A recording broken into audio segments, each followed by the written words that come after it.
The search for survivors continues in the southern suburbs of Oklahoma City after a deadly tornado ripped through the area.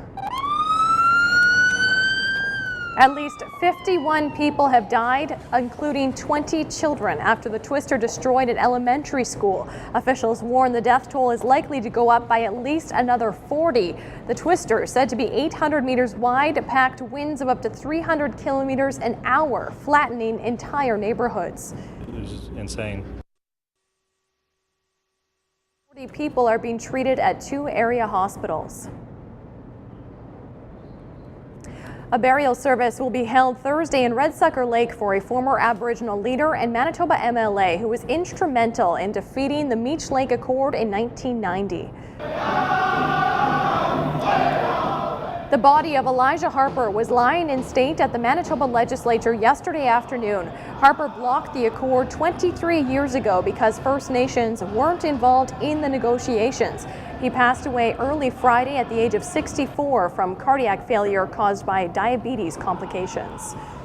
He's huge in terms of this country and society that we see today. I just want to say that Elijah Harper changed the constitutional history direction of this country, and I'm so proud to have known him. He was a great man, and he did so much for all of us. As Aboriginal people, there's a movement going on and trying to affect positive change within the community. And through his leadership, he opened up a lot of doors for young Aboriginals like myself who want to make a difference within the community.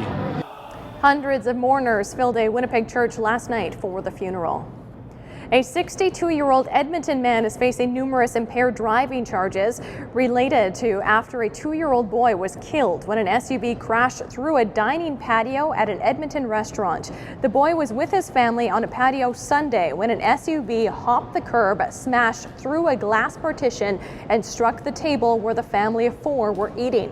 All 4 were taken to hospital. Richard Sutter was arrested on scene and is facing a number of charges. He will appear in court today.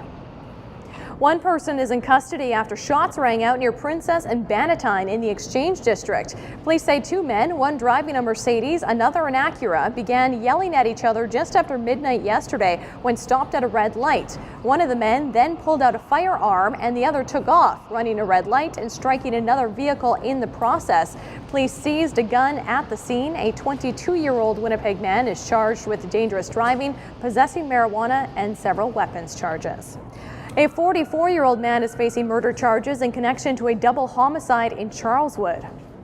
Police found 37-year-old Natasha Jeffrey's body in a home on Roblin Boulevard Friday morning. They also found 39-year-old Ronald DeBreo's body in the home. Police were called to the house around 8:30 Friday morning. They say it was the result of a domestic matter.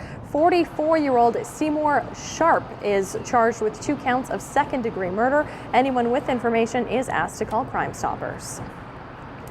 Cool and wet, rainy weather over the May long weekend may have been the cause for a large decline in camping numbers in provincial parks. Officials say campsite occupancy was down 20% at provincial parks from last year's Victoria Day long weekend. However, the decline in campers also meant fewer disruptions. There were only about 15 campground-related charges reported. We'll have more news coming up at 7 o'clock. Right now we'll check in with